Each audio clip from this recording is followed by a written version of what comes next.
இந்த நிகழ்ச்சி amazing facts ஊழியத்தின் நண்பர்களால் உங்களிடம் கொண்டு வரப்பட்டிருக்கிறது. சான் பிரான்சிஸ்கோ விரிகுடா பகுதியில் உள்ள மிகவும் பிரபலமான சுற்றுலா தலங்களில் ஒன்று இந்த கோல்டன் கேட் பிரிட்ஜ். இந்த பாலத்தின் கட்டுமானத்தின் போது அந்த நேரத்தில் எந்த ஒரு திட்டத்திற்கும் சிறந்த கட்டுமான பாதுகாப்பு பதிவுகளில் இது ஒன்றாக இருந்தது. தீவிர அபாயங்கள் காரணமாக முக்கிய பொறியியலாளர்கள் பால கட்டுமானத்தில் பயன்படுத்தப்பட்டு வந்த மிகவும் கடுமையான பாதுகாப்பு முன்னெச்சரிக்கைகளை பயன்படுத்துவதை பற்றி முற்றிலுமாக உறுதியாக இருந்தார்கள். மிகவும் வெளிப்படையான பாதுகாப்பு நடவடிக்கை என்பது ஒரு மிகப்பெரிய ராட்சத வலை பின்னலை இறுதியில் இருந்து முடிவுக்கு பாலத்திற்கும் அடியில் பாலம் மற்றும் வளைகுடா இடையே சுமார் பாதி அளவு நிறுத்தியது. இந்த வலையானது 19 உயிர்களை காப்பாற்றியது. நரகத்திற்கு போகும் வழியில் காப்பாற்றப்பட்டனர். இவர்கள் கட்டுமானத்தின் போது மிகவும் தைரியமாக பயமில்லாமல் இருந்தார்கள். ஏனென்றால் வலை இருக்கிறது என்ற தைரியம். விழுந்தாலும் அவர்களை அது பாதுகாக்கும் என்று நம்பினார்கள். நண்பர்களே, கிறிஸ்தவர்களாகிய நாம் பரலோகத்தையும் பூமியையும் இணைக்கும் ஒரு பாலமாக இயேசுவுடன் நாம் பங்கு பெறுவோம். வழியில் ஆபத்துக்கள் வரலாம், ஆனால் இயேசு நம்மை பாதுகாக்க இருக்கிறார். எதற்கும் பயப்பட தேவையில்லை. என்னோடு இணையுங்கள். வெளிப்படுத்தலின் நாயகனை பற்றிய கண்கவர் வேத உண்மைகளை நாம் இப்போது கண்டறிய போகிறோம். சிவில் வார் நடந்தபோது ஒரு தனி மனிதர் நம் எல்லோருக்கும் மிகவும் ஆச்சரியமாக தெரிந்தார். அவர் பெயர் ஜாஷுவா லாரன்ஸ் சேம்பர்லின். அவர் மெயினிலிருந்து வந்தவர். அவர் ஒரு பள்ளி ஆசிரியர், இங்கிலீஷ் மேஜர். அதனுடன் அவருக்கு இன்னும் பல மொழிகளும் தெரிந்திருந்தது. அவர் ஒரு புத்தக புழு என்று சொல்லலாம். அடிமைத்தனம் குறித்து உறுதியான நம்பிக்கைகளை கொண்டிருந்தார். சிவில் வார் வெடித்த சமயத்தில் அவருடைய குடும்பமானது மிகவும் பக்தியுள்ள குடும்பமாக இருந்தது. இயற்கையில் அவர் ஒரு சமாதானவாதி. இந்த காரணத்திற்காக தங்களது உயிர்களை அவர்கள் இழக்க அவசியம் என்று கருதினார். அதோடு படைகளில் சேர்ந்தார். அவருடைய கல்வியின் காரணமாக அவருக்கு ப்ரமோஷன் கிடைத்தது. அதன் பிறகு அவர் அறிந்த விஷயம், அவர் கெட்டிஸ்பர்க் போரில் ஈடுபட்டார். அவருக்கு கீழிருந்த சில வீரர்கள் கவலையோடு இருந்தார்கள். அவர்கள் நினைத்தார்கள், இந்த மனிதன் எப்போதுமே படித்துக் கொண்டிருக்கிறான், மிகவும் கண்ணியமாக இருக்கிறான், வெளிப்படையாக இருக்கிறான், போரில் இவன் என்ன செய்வான் என்று நினைத்தார்கள். உள்நாட்டு யுத்தங்களிலேயே மிகப்பெரிய ரத்தம் தோய்ந்த யுத்தமாக இந்த கெட்டிஸ்பர்க் யுத்தம் மாறியது. 50,000 மக்கள் ஒரே நாளில் உயிரை இழந்தனர். அமெரிக்க வரலாற்றிலேயே இதுபோன்ற ஒரு போர் இருந்ததில்லை. மிகவும் மோசமான போர். தெற்கே மலையை பிடிக்க முயற்சி செய்து கொண்டிருந்தார்கள். வடக்கே பார்த்தால் துருப்புகளில் சுற்றித் திரிந்து கொண்டிருந்தார்கள். சேம்பர்லின் அந்த குன்றை எப்படியாவது பிடித்தே ஆக வேண்டும் என்பதில் குறியாக இருந்தார். 3 நாட்களுக்கு போர் நீடித்தது. தெற்கே இராணுவ வீரர்களை தொடர்ந்து துரத்தியதுடன் துருப்புகளை பிடிக்கவும் அவர்களை தோற்கடிக்கவும் முயன்றது. அதுவே அவர்கள் குறியாக இருந்தது. அவர்கள் சண்டை போட்டார்கள். மெயின் குழுவுடன் சண்டை போட்டார்கள். வெடிகுண்டு வெடிப்பிலிருந்து வெளியே ஓடும் வரையில் போராடினார்கள். இறுதியாக அவர் சொன்னார், உங்கள் துப்பாக்கிகளில் குண்டுகளை சேர்வியுங்கள் என்று. அவர்கள் மலையின் மேல் ஏறி வந்த பின்பு பதுங்கு குழியில் தப்பி திரும்பி வரும்படி அவர்களிடம் சொன்னார். பயங்கரமான யுத்தம். தெற்கத்தியர்கள் திரும்பி ஓடினார்கள். அவர்கள் தோட்டாவுக்காக பயந்து ஓடவில்லை. அவர்கள் அவரை ஆட்டுக்குட்டி என்று சொல்வதை விட்டுவிட்டு சிங்கம் என்று கூறினார்கள். சிறிய சுற்றுக்குள் உயர்வு அவர்கள் பாதுகாப்பு மலையாக இருந்தது. உங்களுக்கே தெரியும், இயேசு எப்போது வருவாரோ அவரும் ஒரு சிங்கம் போல்தான் வருவார் என்று. ஆட்டுக்குட்டியாக தெரியலாம். முழு வேதாகமத்தின் முக்கிய மைய புள்ளியே அவர்தான். இன்றைய விளக்க காட்சியே வெளிப்படுத்தலின் நாயகனை பற்றித்தான். எங்கள் தீர்க்க தரிசன சந்திப்பு தொடர் பகுதி இதுதான். சொல்ல வேண்டியது நிறைய இருக்கிறது. பேனாவோ பென்சிலோ இருந்தால் குறிப்பெடுத்துக் கொள்ளுங்கள். நிறைய நோட்ஸ் தருகிறேன். வெளிப்படுத்தலில் தீர்க்க தரிசனங்களை தேடப் போகிறோம். தானியேல் மற்றும் வேதாகமம் முழுவதும் இயேசு யார் என்பதை நமக்கு காட்டுகிறது. எனவே அவர்தான் இதில் மையம் என்பதை நாம் உணர்கிறோம். தானியேல் 9ஆம் அதிகாரத்தில் பார்த்தால் தானியேல் ஜெபம் செய்கிறார். தேவ ஜனங்கள் பாபிலோனில் அடிமைகளாக இருக்கிறார்கள். 70 ஆண்டுகள் இப்படி இருக்கிறோம் என்கிறார்கள். எரேமியாவின் தீர்க்க தரிசனத்தை தானியேல் வாசிக்கிறார். 70 வருடங்களுக்கு பிறகு அவர்கள் வீட்டுக்கு செல்வார்கள் என்று இருக்கிறது. ஆண்டவரே, நாங்கள் 70 ஆண்டுகளாக இருக்கிறோம், இன்னும் எதுவரை? ஆண்டவரே, இன்னும் எத்தனை காலம் உம்முடைய ஜனம் பொறுத்துக் கொள்ளும்? எதுவரை? தானியேல் ஜெபம் செய்கையில் தேவதூதன் கேப்ரியல் வருகிறார். மரியாளுக்கு தோன்றியது போல் தோன்றுகிறார். 500 ஆண்டுகளுக்கு பிறகும் கூட தேவதூதனுக்கு வயதாகவில்லை. அவர் இந்த தீர்க்க தரிசனத்தை கொடுக்கிறார். ஜனத்தின் மேல் 70 வாரங்கள் செல்லும்படி குறிக்கப்பட்டிருக்கிறது. 9:24 தானியேலில் இருக்கிறேன். மீறுதலை தவிர்க்கிறதற்கும், பாவங்களை தொலைக்கிறதற்கும், அக்கிரமத்தை நிவர்த்தி பண்ணுவதற்கும், நித்திய நீதியை வருவிக்கிறதற்கும் தரிசனத்தையும் தீர்க்க தரிசனத்தையும் முத்திக்கிறதற்கும் மகா பரிசுத்தமுள்ளவரை அபிஷேகம் பண்ணுகிறதற்கும் மெசியாவின் வருகையை பற்றிய தரிசனங்களை பற்றி பேசுகிறார். மகா பரிசுத்தமானவரை அபிஷேகம் பண்ணுங்கள் என்கிறார். இது மிகவும் பரிசுத்த ஆவியின் அபிஷேகத்தை பற்றி பேசிய ஒரு தீர்க்க தரிசனம் என்பது தெளிவாகிறது. 70 வாரங்கள். அதனால் 70 வாரங்கள் என்பது எதை குறிக்கிறது? வேதாகமத்தில் ஒரு நாள் என்பது ஒரு ஆண்டாக இருக்கிறது. ஆரம்ப காரியம் பற்றி முதலில் பேசலாம். நமக்கு அது சொல்கிறது, கட்டளை வெளிப்படுவது முதல். தானியேல் 9:25 வாசித்தீர்களேயானால் இந்த தீர்க்க தரிசனத்தின் தொடக்க காரியம் என்ன? எருசலேமை திரும்ப எடுப்பித்து கட்டுகிறதற்கான கட்டளை வெளிப்படுவது முதல் என்பது. நெபுகாத் நேசரால் எருசலேம் அழிக்கப்பட்டது. பெர்ஷியன் அரசர் அர்தசஷ்டா ஒரு ஆணையை வெளியிட்டார். வேதத்தில் எஸ்ரா 7ஆம் அதிகாரத்தில் நீங்கள் அதை காணலாம். அவர்கள் திரும்பிச் சென்று நகரை மீண்டும் கட்டவும் ஆலயத்தை மீண்டும் கட்டவும் தங்கள் பணியில் உதவியும் செய்தார்கள். மற்றும் வேதம் இந்த 70 வார தீர்க்க தரிசனம் ஆரம்ப காரியமாக இருக்கும் என்கிறார். எருசலேமை திரும்ப எடுப்பித்து கட்டுகிறதற்கான கட்டளை வெளிப்படுவது முதல் பிரபுவாகிய மேசியா வரும் வரை 7 வாரமும். இப்போது அவர் 70 வாரங்களை 3 பகுதிகளாக பிரிக்கிறார். அதில் 7 வாரங்கள் 62 வாரங்கள் என இருக்கும். இறுதி வாரம் உங்களிடம் இருக்கிறது, சரியா? எனவே ஆலயத்தின் சுவர்களும் தெருக்களும் கஷ்டமான காலகட்டங்களில் மீண்டும் கட்டி எழுப்புவதற்கு 7 வாரங்கள் ஆகின்றன. 62 வாரங்கள் இருந்தன. பரிசுத்தமானவர் அபிஷேகம் பண்ணப்பட்டார். பின்னர் கடைசி வாரம் ஜனங்களுடைய உடன்படிக்கையை அவர் உறுதிப்படுத்த வேண்டும். கடைசி வார மத்தியில் அவரை பலியாக நிறுத்த வேண்டும். இப்போது நான் சொன்னேன், பலமுறை இதையே சொல்வேன், ஏனென்றால் இது எனக்கு நிறைய தகவல்களை பெற்றுத்தரும் என்பது எனக்கு தெரியும். உங்கள் மனதும் தெளிவாக இருக்க வேண்டும்.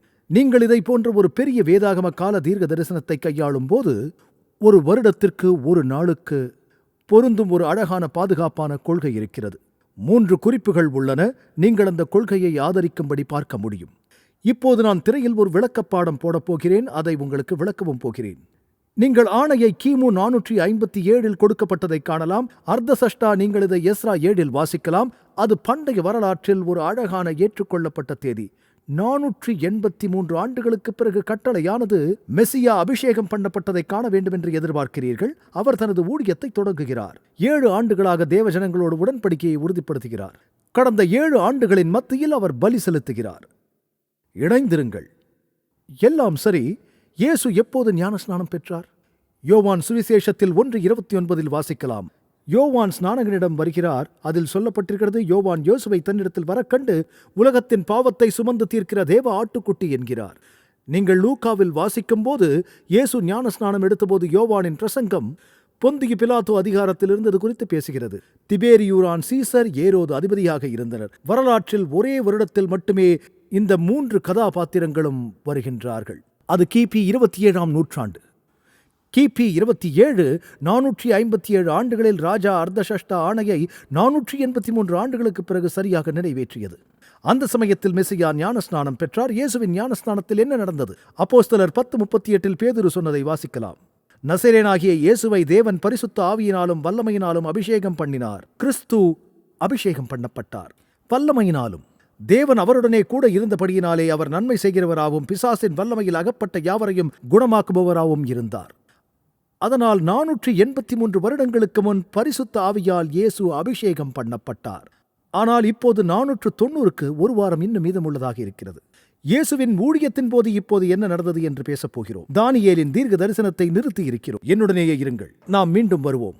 இந்த வாரத்தில் அவர் வந்து உடன்படிக்கையை நிறைவேற்றுவார் என்று சொல்லி இருக்கிறார். அந்த நேரத்தில் இயேசு என்ன செய்தார்? கிறிஸ்துவின் ஊழியத்தையும் கிறிஸ்துவின் ஊழியத்தை பற்றிய தீர்க்க தரிசனங்கள் என்ன என்று பார்ப்போம். அதாவது தீர்க்க தரிசனங்களின் மேல் தீர்க்க தரிசனங்கள். ஏசாயா 61:1 முதல் பிரசங்கம். அவர் நாசரேத்திலிருந்தே இவரது சுவிசேஷ வீட்டிற்கு மேற்கோள் காட்டுகிறார். கர்த்தராகிய தேவனுடைய ஆவியானவர் என் மேல் இருக்கிறார். சிறுமைப்பட்டவர்களுக்கு சுவிசேஷத்தை அறிவிக்க கர்த்தர் என்னை அபிஷேகம் பண்ணினார். கிறிஸ்து அபிஷேகம் பண்ணப்பட்டார். அவர் ஜனங்களிடம் அபிஷேகம் பண்ணப்பட்டேன் என்கிறார். இருதயம் நொறுங்குண்டவர்களுக்கு காயங்கட்டை என்று சொல்கிறார். இயேசு அப்படி செய்தாரா? சிறுமைப்பட்டவர்களுக்கு சுவிசேஷத்தை அறிவிக்க பாவத்தினாலும் பிசாசானவனாலும் கட்டப்பட்டவர்களை, சிறைப்பட்டவர்களுக்கு விடுதலையையும் கட்டுண்டவர்களுக்கு கட்டுவிழ்த்தலையும், சிறைப்படுத்தவர்களை விடுவிக்கவும் சிறுமைப்பட்டவர்களுக்கு சுவிசேஷத்தை அறிவித்து ஆண்டவரின் மகத்தான நாள். ஜனங்கள் இயேசு பிரசங்கிப்பதை கேட்க வந்தார்கள். இயேசுவை பிடிக்க போர் சேவகரின் கூட்டத்தார் தேட அனுப்பப்பட்டனர். தலைவன் கேட்டான், அவர் எங்கே? நாம் அவரை கைது செய்ய வேண்டும் என்றான். எந்த ஒரு மனிதனும் இந்த மனிதனைப் போல் பேசியதில்லை. நான் உங்களுக்கு சாட்சியாக சொல்ல முடியும். அது என்னுடைய உணர்வை காட்டியது. ஏனென்றால் நான் இயேசுவை விசுவாசித்து வளர்ந்தவன். என் வீட்டில் என் அம்மா இயேசுவை பற்றிய நல்ல விஷயங்களை சொல்லவில்லை. இப்படி ஒரு யூத பின்னணியிலிருந்து நான் சொன்னதைப் போல் கிறிஸ்தவர்கள் பிரச்சனையாக இருந்தார்கள் என்று நான் நினைத்தேன். எங்கள் யூத உறவினர்கள் இயேசு ஒரு நல்ல மனிதர், நல்ல ஆசிரியர் என்பார்கள். என் தாத்தாவை நான் கேட்பேன், அவர் மேசியாவாக இருந்ததை உணர்கிறீர்களா என்று. அவர் உண்மையைச் சொன்னாரா? அவர் நல்ல மனிதர், நல்ல ஆசிரியர், ஒரு தீர்க்கதரிசி என்றார். ஆமாம், அவர் தேவகுமாரன். நானே வாசல், நானே வழியும் சத்தியமும் ஜீவனுமாயிருக்கிறேன் என்கிறார். அதனால் அவர்கள் அதில் தடுமாறினார்கள். நான் இயேசுவின் மீது மிகவும் பகையுணர்வோடு இருந்தேன். இறுதியாக வேதத்தை வாசிக்கத் தொடங்கினேன். கிறிஸ்தவர்களுடன் விவாதிக்க முடிந்தது.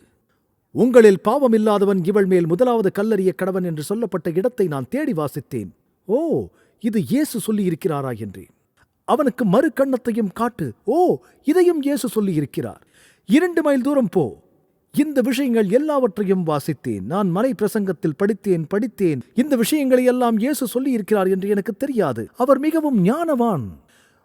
வரலாற்றில் மிக அதிகமாக மேற்கோள் காட்டப்பட்டவர் இயேசு. இவரைப் போல் எந்த மனிதரும் பேசியதில்லை. இப்போது நீங்கள் தீர்க்க தரிசனங்களையும் சிலுவையை சுற்றி நடந்த சம்பவங்களையும் வாசித்தீர்கள். பழைய ஏற்பாட்டில் இப்படி யாரேனும் இருந்திருக்கிறார்களா?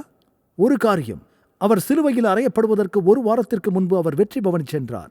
மகனே, மிகவும் மகிழ்ந்து களி கூறு. இந்த வழிமுறையானது சகரியா 9:9 சியோன் குமாரத்தியே மிகவும் களி கூறு, எருசலேம் குமாரத்தியே கெம்பீரி. இதோ உன் ராஜா உன்னிடத்தில் வருகிறார். அவர் நீதியுள்ளவரும் இரட்சிக்கிறவரும் தாய்மையுள்ளவரும் கழுதையின் மேலும் கழுதை குட்டியாகிய மரியின் மேலும் ஏறி வருகிறவருமாயிருக்கிறார். இப்போது புதிய ஏற்பாட்டிற்கு செல்லுங்கள். அதில் இயேசு ஒரு கழுதையின் மேல் பொன் வாசல் வழியாக எருசலேமுக்கு வந்த கதையை நீங்கள் காண்கிறீர்கள். ஜனங்கள் அனைவருமே இஸ்ரவேலின் ராஜா ஸ்தோத்தரிக்கப்பட்டவர் என்று ஆர்ப்பரித்தார்கள். இன்னொரு உண்மையை சொல்லப் போகிறேன். நீங்கள் எருசலேம் செல்வீர்கள் என்றால் பொன் வாசல் என்று அழைக்கப்படும் படத்தில் உள்ளதை பார்ப்பீர்கள். ஒன்று கஷ்டமாக இருக்கும், அதில் அனைத்தும் கட்டப்பட்டு விட்டது. அது இயேசு கடந்து சென்ற பாதையாக இருந்தது. அது ஏன் கட்டப்பட்டது? ஏனெனில் முஸ்லிம்கள் எருசலேம் போகும்போது அவர்கள் சகரியா சொன்ன மெசியா இந்த வாயிலின் வழியாக கழுதை குட்டியாகிய மரியின் மேல் ஏறி வருகிறவருமாய் இருக்கிறார் என்ற யூத சரித்திரத்தின் தீர்க்க தரிசனங்களை அறிந்திருக்கிறார்கள். அவர்கள் நடக்கவிடாமல் தடுக்க நினைத்தார்கள். யூதர்களின் மெசியா வருவதை தடுக்க, அவரை அழிக்க அவருக்கு முன்பாக ஒரு கல்லறை தோட்டத்தை எழுப்பினார்கள். அதை சுமார் 700 ஆண்டுகள் தாமதமாக செய்தார்கள். சொல்வதை கவனமாக கேளுங்கள் நண்பர்களே. இன்னும் 1 நிமிடத்தில் இன்றைய செய்தியை நிறைவு செய்ய விரும்புகிறேன். கர்த்தர் நல்லவர், அவர் அன்புள்ளவர் என்றால் ஏன் தீமைகள் இங்கே இருக்கிறது? ஏன் அப்பாவிகள் கஷ்டப்படுகிறார்கள் என்று உங்கள் நண்பர்கள் எப்போதாவது உங்களிடம் கேட்டிருக்கிறார்களா? எங்களிடம் உள்ள மிக விசேஷமான வல்லமையான ஒரு DVD ஆவணப்படத்தை உங்களுக்கு இலவசமாக அனுப்பி வைக்க விரும்புகிறோம். இது வையகத்தின் மோதல் என்று அழைக்கப்படுகிறது. இந்த படம் பாவத்தின் தோற்றத்தையும் லூசிபரின் எதிர்ப்பையும் எடுத்து காட்டுகிறது. ஏன் இவ்வுலகத்தில் இன்று தீமைகள் இருக்கிறது, மேலும் மிக முக்கியமாக பாவத்தின் மீது எப்படி வெற்றி பெறுவது என்பவைகளை புரிந்து கொள்ள இது உதவும். உங்கள் இலவச டிவிடியை பெற்றுக்கொள்ள திரையில் தெரியும் தொலைபேசி எண்ணை அழைக்கவும். கூடுதல் சலுகை எண் 809. இது முகவரி. இந்த தலை சிறந்த ஆவணப்படத்தை பார்த்த பின் உங்கள் நண்பர்களுக்கும் பகிரவும். இப்பொழுது நாம் திரும்பவும் செய்திக்கு செல்வோம். இன்னும் தேவ வார்த்தையிலிருந்து வியக்கத்தக்க உண்மைகளை காண்போம். இயேசு காட்டி கொடுக்கப்பட்டது குறித்து தீர்க்க தரிசனங்கள் இருக்கிறதா? ஆம், மிகச்சில. உண்மையில் நீங்கள் சங்கீதத்தில் வாசிக்கலாம், இயேசு 1000 ஆண்டுகளுக்கு முன்பு பிறந்தார். தாவீது ராஜா எழுதினார், என் பிராண சிநேகிதனும் நான் நம்பினவனும் என் அப்பம் புசித்தவனுமாகிய மனுஷனும் என் மேல் தன் குதிகாலை தூக்கினான் என்று. அவர்கள் ஒன்றாக அப்பம் சாப்பிட்ட பின் யூதாஸ் போய் அவரை காட்டிக் கொடுத்தான். பின்னர் நீங்கள் மீண்டும் செக்காரியாவில் வாசிக்கலாம். அதில் 11ஆம் அதிகாரம் வசனம் 12, உங்கள் பார்வைக்கு நன்றாய் கண்டால் என் கூலியை தாருங்கள், இல்லாவிட்டால் இருக்கட்டும் என்று சொன்னேன். அப்பொழுது எனக்கு கூலியாக 30 வெள்ளிக்காசுகளை நிறுத்தார்கள். எவ்வளவு விலைக்கு இயேசு விற்கப்பட்டார்? சரியாக 30 வெள்ளிக்காசுக்கு. தொடர்ந்து சொல்கிறது, கர்த்தர் என்னை நோக்கி அதை குயவனிடத்தில் இருந்து விடு என்றார். இதுவே அவர்களால் மதிக்கப்பட்ட மேன்மையான மதிப்பு. நான் அந்த 30 வெள்ளிக்காசை எடுத்து அவைகளை குயவனுக்கென்று கர்த்தருடைய ஆலயத்திலே எரிந்து விட்டேன். யூதாஸ் குற்றவாளியாக கடந்து போன போது என்ன செய்தான் என்று உங்களுக்கு தெரியுமா? அவன் கர்த்தருடைய வீட்டுக்குள் பிரவேசித்து அந்த வெள்ளியை தூக்கி எறிந்தான். அவனுக்கு பணத்தை வைத்து என்ன செய்வது என்று தெரியவில்லை. இரத்தக்கரை படிந்த பணமாகையால் அந்த பணத்தை வைத்து என்ன செய்வது என்று அவனுக்கு தெரியவில்லை. அந்நியர்களை அடக்கம் செய்வதற்காக ஒரு குயவனின் நிலத்தை அவர்கள் எப்போதும் வாங்குவார்கள். நூற்றுக்கணக்கான ஆண்டுகளுக்கு முன்பு கிறிஸ்து காட்டிக் கொடுக்கப் போவதை குறித்து முன்னறிவித்து விட்டன. அவரது மரணத்தின்படி எப்படி இருந்தது? முன்னறிவிக்கப்பட்டதா? தீர்க்க தரிசனங்கள் எப்பொழுது எழுதப்பட்டன? அவர்கள் சிலுவையில் அறையப்பட பயிற்சி எடுக்கவில்லை. நீங்கள் சங்கீதம் 22 பாருங்கள். முதல் வசனம் என்ன சொல்கிறது தெரியுமா? என் தேவனே, என் தேவனே, ஏன் என்னை கைவிட்டீர்? அந்த ஒலி பரிச்சயமானது இல்லையா? இயேசு சிலுவையிலிருந்து உச்சரித்தது என்ன? ஜனங்கள் நினைக்கிறார்கள் அவர் சோர்வடைந்ததால் அதை சொல்லி இருப்பாரா என்று. இயேசு சொன்னார், ஏனெனில் அந்த சங்கீதத்தில் நீங்கள் பிற கணிப்புகளை கண்டுபிடிக்கலாம். சங்கீதம் 22:16 நாய்கள் என்னை சூழ்ந்திருக்கிறது, பொல்லாதவர்களின் கூட்டம் என்னை வளைத்துக் கொண்டது, என் கைகளையும் கால்களையும் உருவக் குத்தினார்கள். சிலுவையில் அறையப்பட்ட நிலையை இதில் பார்க்கலாம். அதே சங்கீதத்தில் அந்த மெர்சியாவான பஸ்காவை குறித்து சங்கீதத்தில் அவர் கூறுகிறார், என் தேவனே ஏன் என்னை கைவிட்டீர் என்று. கிறிஸ்து தைரியத்தை இழக்கவில்லை. அவர் சிலுவையில் தொங்கும் போது அந்த நாளில் நடக்கப் போகிறதை காண்பித்த சங்கீதத்திற்கு ஏற்றபடி எல்லாம் அரங்கேறியது. என் வஸ்திரங்களை தங்களுக்குள்ளே பங்கிட்டு என் உடையின் பேரில் சீட்டு போடுகிறார்கள் என்றும் சொல்லப்பட்டது. இது ஒரு துல்லியமான விவரம். புதிய ஏற்பாட்டில் நீங்கள் இதை வாசிக்கலாம். சிலுவையின் அடியில் மார்க் 15:24 அப்பொழுது அவரை சிலுவையில் அறைந்தார்கள். அதன் பின்பு அவருடைய வஸ்திரங்களை பங்கிட்டு ஒவ்வொருவன் ஒவ்வொரு பங்கை எடுத்துக்கொள்ளும்படி அவைகளை குறித்து சீட்டு போட்டார்கள். சிலுவையின் அடியில் சூதாட்டம். ஆனால் அவர்கள் இயேசுவிடம் வந்தபோது சங்கீதம் 22 உள்ள அந்த தீர்க்க தரிசனத்தில் அவருடைய எலும்புகள் ஒன்றும் முறிக்கப்படவில்லை எனவும் சொல்லப்பட்டிருக்கிறது. அந்தப்படி போர் சேவகர் வந்து அவருடனே கூட சிலுவையில் அறையப்பட்ட முந்தினவனுடைய கால் எலும்புகளையும் மற்றவனுடைய கால் எலும்புகளையும் முறித்தார்கள். யோவான் தீர்க்க தரிசனத்திலிருந்து மேற்கோள் காட்டுகிறார். போர் சேவகரில் ஒருவன் ஈட்டியினாலேயே அவருடைய விலாவில் குத்தினான். உடனே இரத்தமும் தண்ணீரும் புறப்பட்டது. கிறிஸ்து குறித்து பேசுகிறார். மேசியா குத்தப்படுகிறார், இரத்தமும் தண்ணீரும் வெளியே வந்தன. ஆனால் அவருடைய எலும்புகளை அவர்கள் முறிக்கவில்லை என்று அதில் சொல்லப்பட்டிருக்கிறது. அவருடைய எலும்புகளில் ஒன்றும் முறிந்து போகாது என்று வேத வாக்கியங்கள் நிறைவேற வேண்டும் என்பதற்கு இவை நிறைவேறின. அந்த வசனத்தை மேற்கோள் காட்டி இயேசு குத்தப்பட்டார், அவரது எலும்புகள் முறிக்கப்படவில்லை. அவர் சிலுவையில் அறையப்பட்டார், அவருடைய வஸ்திரங்களை சீட்டு போட்டார்கள். அவர்தானே அவர்? தீர்க்கதரிசிகள் எல்லாம் இயேசுவை பற்றி பேசினார்களா? இப்போது நான் சொல்கிறேன், தானியேலை மறந்து விடாதீர்கள். இப்போது தானியேல் அதிகாரம் 9க்கு போகப் போகிறோம். இன்னும் ஒரு வாரம் மீதம் இருக்கிறது. அதில் சொல்கிறது, அந்த 62 வாரங்களுக்கு பின்பு மேசியா சங்கரிக்கப்படுவார், ஆனால் தனக்காக அல்ல. இயேசு சங்கரிக்கப்பட்டாரா? ஒருவர் வயதாகி மரிக்கும் போது அவர் அதோடு சங்கரிக்கப்படவில்லை. ஆனால் அவர் 30 வயதாக இருக்கும்போது 33 ஆண்டுகள் அவர் சிலுவையில் மரித்தார். அவர் ஜீவனுள்ளோர் தேசத்திலிருந்து சங்கரிக்கப்பட்டார், ஆனால் தனக்காக அல்ல, எனக்காக, உனக்காக.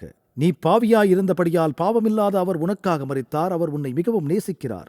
பின்னர் அவர் சொல்கிறார், அவர் ஒரு வாரமளவும் அநேகருக்காக உடன்படிக்கையை உறுதிப்படுத்தினார் என்று. ஞானஸ்தானத்திலிருந்து 7 வருடங்கள் கழித்து யூத சமுதாயத்தினருடன் உடன்படிக்கை உறுதியை நிறைவு செய்தார். 3½ ஆண்டுகளுக்கு அப்போஸ்தலர்களால் 3½ வருடங்கள் வரை இறுதியாக முதல் கிறிஸ்தவ தியாகியாக, அதாவது ஸ்தேவான், அவர் தனது விசுவாசத்திற்காக யூத உச்ச நீதிமன்றத்தால் சோதிக்கப்படுகிறார். அவர்கள் இயேசுவுக்கும் செய்தார்கள். அவரை நகரத்திலிருந்து வெளியே கொண்டு வந்தார்கள். பொய்யாக குற்றம் சாட்டப்பட்டார், சிலுவையில் அறையப்பட்டார். அவரை கொன்றவர்களின் மன்னிப்புக்காக ஜெபித்தார். அதே விஷயத்தை இயேசு செய்தார். வாரத்தின் நடுப்பகுதியில் அவர் இதை ஏற்படுத்துகிறார். அவர் காணிக்கை மற்றும் பலியாக ஒப்புக் கொடுத்தார். இயேசு ஞானஸ்நானம் பெற்ற 3½ ஆண்டுகளுக்கு பிறகு அவர் சிலுவையில் மரிக்கையில் தேவ ஆலயத்தில் என்ன நடந்தது? மத்தேயு 27:51 அப்பொழுது தேவாலயத்தின் திரைச்சீலை மேல் தொடங்கி கீழ்வரைக்கும் 2ஆக கிழிந்தது, பூமியும் அதிர்ந்தது, கண் மலைகளும் பிளந்தது. ஆலயத்தின் திரைச்சீலை கிழிந்து அந்த துல்லியமான நோக்கம் பரிசுத்த ஸ்தலத்தில் பூர்த்தி செய்யப்பட்டது என்பதை காண்பிக்கிறது. இயேசு கைவேலையாகிய இந்த தேவாலயத்தை நான் இடித்து போட்டு கைவேலையல்லாத வேறொன்றை 3 நாளைக்குள்ளே கட்டுவேன் என்று சொல்லியிருந்தார். 2 காரியங்கள் கிழிக்கப்பட்டது. தேவாலய திரைச்சீலை கிழிந்தது. பிரதான ஆசாரியன் தன் வஸ்திரங்களை கிழித்துக் கொண்டான். இப்பொழுது நாம் ஒரு புதிய ஆசாரியத்துவத்தை வைத்திருக்கிறோம். நீங்கள் கிறிஸ்துவில் விசுவாசம் உள்ளவராக இருந்தால் நீங்கள் அந்த ராஜரீக ஆசாரியத்துவத்தின் பாகமாக இருக்கிறீர்கள். ஆமென். நமக்கு ஒரு புதிய சபை கொடுக்கப்பட்டிருக்கிறது. நீங்கள் கிறிஸ்துவில் விசுவாசம் உள்ளவராக இருந்தால் நீங்கள் அந்த கட்டிடத்தில் ஜீவ கற்களாக இருப்பீர்கள். இப்போது திரும்பி பார்க்கலாம். நீங்கள் இங்கே கவனிக்கிறீர்கள், 69 வாரங்கள் முடிவடையும் வரையில் நாங்கள் ஆணையை பெற்றிருக்கிறோம். உங்களுக்கு 483 வருடங்கள், 69 வாரங்கள் இருக்கின்றன. 483 நாட்கள் என்றால் ஒரு நாள் ஒரு வருடமாகும். கிறிஸ்து கிபி 27 ஞானஸ்நானம் பெற்றார். நற்செய்தியை பிரசங்கிப்பதற்கு 1 வாரத்திற்கு முன் தேவ ஜனங்களோடு உடன்படிக்கையை செய்து கொள்கிறார். மனுஷனாக 3½ ஆண்டுகள் வாழ்ந்து பின்னர் மரித்து நமக்காக பலியானார். பிறகு அவர் 3½ ஆண்டுகள் கர்த்தர் மூலமாய் அறிவிக்கப்பட்டு பின்பு அவரிடத்திலே கேட்டவர்களாலே நமக்கு உறுதியாக்கப்பட்டதும் நீங்கள் இப்படியாக சொல்லப்பட்டதை எபிரேயர் 2:3 பார்க்கலாம். நாம் எப்படி தப்பித்துக் கொள்வோம்? இதை கவனியுங்கள். கவலையுற்றிருப்போமானால் தண்டனைக்கு எப்படி தப்பித்துக் கொள்வோம்? ஆண்டவர் பேசத் தொடங்கினார் கிபி 27. அவர் ஞானஸ்தானத்திலிருந்து அவர் மரண தண்டனை நிறைவேற்றப்படும் வரை 3.5 வருடங்கள் பிரசங்கிக்க ஆரம்பித்தார். 3.5 ஆண்டுகளாக அவரிடத்தில் கேட்டவர்களாலே நமக்கு உறுதியாக்கப்பட்டார். கிறிஸ்து உயிர்த்தி எழுந்தபோது யூதர்கள் எங்கும் போகவில்லை என்று உங்களுக்கு தெரியுமா? அவர்கள் உலகமெங்கும் செல்லவில்லை. அவர்கள் முதலில் எருசலேமிலும் யூதேயா முழுவதிலும் ஆரம்பிக்க வேண்டும் என்றார். எங்கும் போகாதீர்கள், காணாமற் போன ஆடுகளாகிய இஸ்ரவேல் வீட்டாரிடத்திற்கு முதலில் போங்கள் என்றார். முதல் 3.5 ஆண்டுகளுக்கு அப்போஸ்தலர்களின் ஊழியம் யூத மக்களுக்கு பிரத்யேகமாக இருந்தது. பெந்தகோஸ்தே நாளன்று பரிசுத்த ஆவி ஊற்றப்பட்ட போது ஒவ்வொரு தேசத்திலிருந்தும் எருசலேமில் பகுதியுள்ள யூதர்கள் வாழ்ந்திருந்தார்கள் என்று கூறுகிறது. அதிகாரம் 3 அப்போஸ்தலர் அதிகாரம் 5 அனைத்து யூதர்களும் ஞானஸ்நானம் பெற்றார்கள். ஸ்தேவான் கல்லறியப்படும் வரை அது இல்லை. சிதறிப்போனவர்கள் எங்கும் திரிந்து சுவிசேஷ வசனத்தை பிரசங்கித்தார்கள் என்று அதில் சொல்லப்பட்டிருக்கிறது. அதைத் தொடர்ந்து பவுல் மாற்றப்படுகிறார் அடுத்த அதிகாரத்தில். பின்னர் பேதுரு கொர்நேலியுவின் வீட்டிற்கு செல்கிறார், பிரசங்கிக்க ஆரம்பிக்கிறார். இறுதியாக சுவிசேஷம் அனைவருக்கும் போக ஆரம்பித்தது. தீர்க்க தரிசனம் சொன்னது போல சரியாக 490 ஆண்டுகளுக்கு பிறகு அது நடந்தது. 457 நமக்கு தீர்க்க தரிசனம் உரைக்கப்பட்டது. இயேசுவின் ஞான ஸ்நானம் அந்த தீர்க்க தரிசனத்தின் கடைசி வாரத்தை குறிக்கிறது. முதல் 3.5 ஆண்டுகள் அவர் உடன்படிக்கையை உறுதிப்படுத்துகிறார். அவர் சிலுவை மரணத்தின் மூலம் தன்னையே நம் பாவங்களுக்காக ஒப்புக் கொடுத்தார். அவர் தம் சீடர்களிடம், பிதா என்னை அனுப்பியது போல் நீங்கள் இப்போது அடுத்த 3.5 ஆண்டுகள் காணாமல் போன ஆடுகளுக்காக உடன்படிக்கையை உறுதிப்படுத்திக் கொள்ளுங்கள் என்கிறார். ஸ்தேவான் கல்லறிந்து கொல்லப்பட்டார். இப்போது சுவிசேஷம் யாருக்கும் அவரை விரும்புகிற எல்லோருக்கும் அறிவிக்கப்படுகிறது. இப்படித்தான் தேவன் சொன்னது நடந்து கொண்டிருக்கிறது. தானியேல் முன்னறிவித்த மேசியா என்பவர் இயேசு என்பதில் எந்த சந்தேகமும் இல்லை. எனக்கு யூத சரித்திர ஆசிரியர் ஜோசபஸிடமிருந்து ஒரு மேற்கோள் கிடைத்தது. அது என்னை வீழ்த்தியது. ஜோசபஸ், ஃபிளாவியஸ் ஜோசபஸ் அப்போஸ்தலர்களின் சமகாலத்தவராக இருந்தார். அவர் கிறிஸ்துவின் காலத்திலிருந்து இதை எழுதியிருக்கிறார். ஞானியான மனுஷன் ஒருவன் பிரியமானவனாயிருந்து, சட்டப்படி ஒரு மனிதன் அடைக்கப்பட்டால் அவன் அற்புதங்களை செய்கிறவனாயிருந்தும் சத்தியத்தை சந்தோஷத்தோடு ஏற்றுக்கொள்கிறவர்களுக்குமாயிருக்கிற ஒரு புருஷனாயிருக்கிறான். அவர் யூதர்களுக்கு எதிராக பலரும் பலதரப்பட்டவர்களுக்குமானார். அவர் கிறிஸ்துவே, கிறிஸ்துவை தவிர வேறு அல்ல. இது வேதத்தில் எழுதப்படாத ஒரு யூத அறிஞரிடமிருந்து வருகிறது, பைபிளில் இல்லை. அதில் என்ன சொல்கிறது என்றால், பிலாத்து நம் மத்தியில் முக்கிய நபர்களின் ஆலோசனையின் போது அவரை சிலுவையில் அறைந்தபோது அவரை நேசித்தவர்கள் முதலாவது அவரை விட்டு விலகவில்லை. அவர் 3ஆம் நாள் உயிரோடு மறுரூபமாய் தரிசனமானார். எனவே இது சாதாரண வேதமல்ல நண்பர்களே, இது வரலாறு. இந்த யூத வரலாற்றாசிரியர் கூட ஆம், அவர் மேசியா, அவர் மரித்து உயிர் தெழுந்தார் என்று சொல்கிறார். பரிசுத்த தீர்க்கதரிசிகள் இந்த விஷயங்களை முன்னறிவித்து அவரை பற்றி பல 10,000 அற்புதமான விஷயங்களை முன்னறிவித்தார்கள். தொடர்ந்து எங்களோடு இந்நாள் வரை கிறிஸ்துவ பழங்குடியினர் அவர்கள் அழிந்து போகவில்லை. நாங்கள் இங்கே என்ன பார்த்திருக்கிறோம் என்பதை நீங்கள் கருத்தில் கொள்ள வேண்டும். அவருடைய கர்ப்பகால பிறப்பு, அவருடைய ஞானஸ்நானத்தின் காலம், ஊழியத்தின் வகை, அவருடைய காட்டிக் கொடுப்பின் நிகழ்வுகள், அவரது மரண தண்டனை, அவரது உயிர்த்தெழுதல், அவருடைய பரன் ஏறுதல், இவை எல்லாம் ஒன்று விடாமல் அத்தனையும் பழைய ஏற்பாட்டில் முன்னறிவிக்கப்பட்டிருக்கிறது. பின்னர் ஜனங்கள், போதகர் டக், நமக்கு ஒரு கேள்வி இருக்கிறது. வேதம் உண்மை என்று எப்படி உங்களுக்கு தெரியும்? எந்த சாட்சியை நீங்கள் ஏற்றுக்கொள்வீர்கள்? இந்த புத்தகம் இயற்கைக்கு அப்பாற்பட்டு பாதுகாக்கப்பட்டுள்ளது. இது சொல்வது எல்லாம் உண்மை. இயேசுவே எல்லாவற்றுக்கும் சிறந்த சான்று, சாட்சி. நீங்கள் இந்த எல்லா பகுதிகளையும் ஒன்றாக இணைத்து பாருங்கள். இயேசுவை குறித்து தான் இந்த முழு வேதமும் பேசுகிறது என்பதை பார்க்க முடியும். ஆமென். ஆக அவர் ஏன் வந்தார்? 3 காரணங்களை மதிப்பாய்வு செய்யப் போகிறோம். அவர் நமக்கு மாதிரியாக வைத்து போக வந்தார்.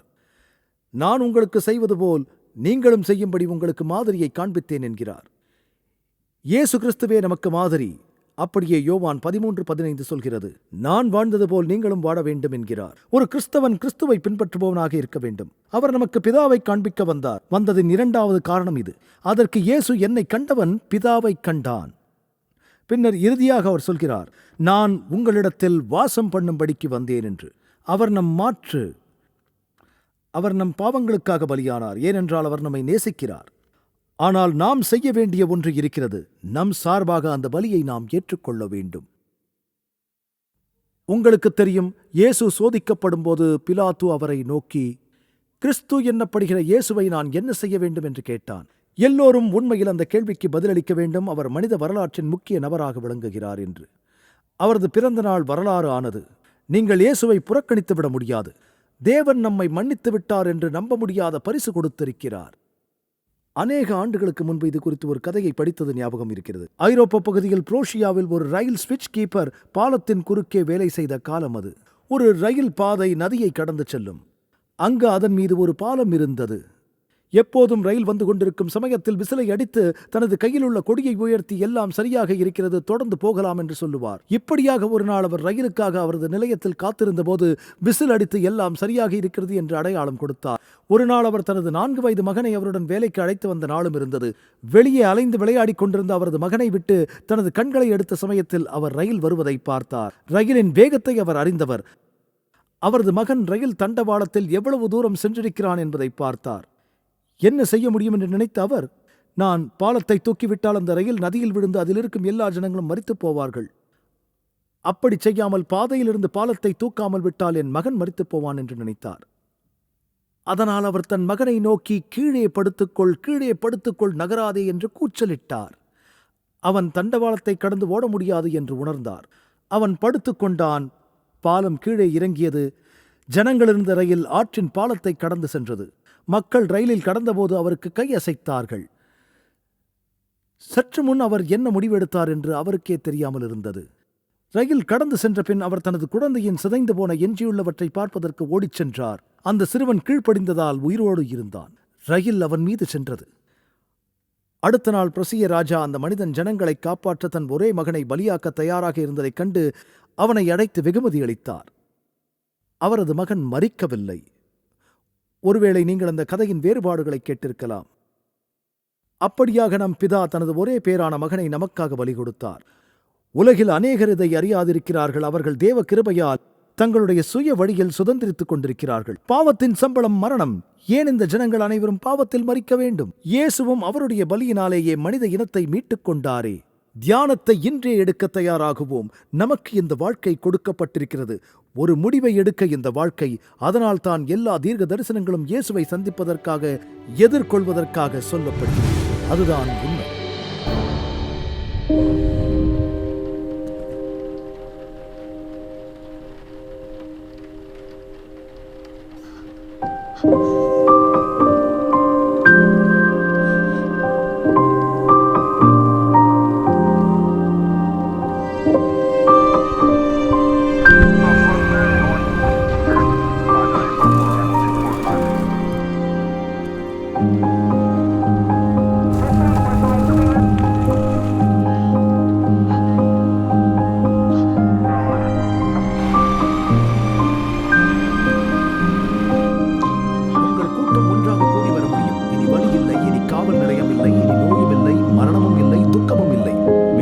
நண்பர்களே, நம் உலகில் இந்த வேதனையும் துயரமும் நாம் அனுபவிக்க வேண்டும் என்பது நம் தேவனின் நோக்கமில்லை.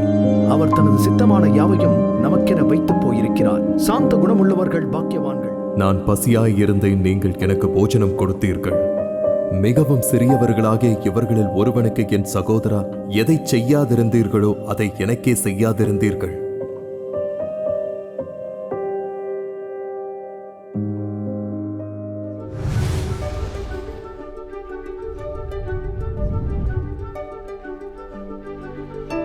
இன்றைய இலவச சலுகையை விண்ணப்பிக்க மறந்து விடாதீர்கள். அதுவும் ஆசீர்வாதமாயிருக்கும். உங்களது தொடர்ச்சியான ஆதரவுக்கு நன்றி. நாங்கள் இயேசு கிறிஸ்துவின் சுவிசேஷத்தை உலகெங்கிலும் கொண்டு செல்கிறதினால் நீங்கள் அடுத்த வாரம் இணைந்திருக்க உதவி செய்து கர்த்தருடைய வேத வார்த்தையில் மூழ்கி அற்புத உண்மைகளை ஆராயச் செய்வோம்.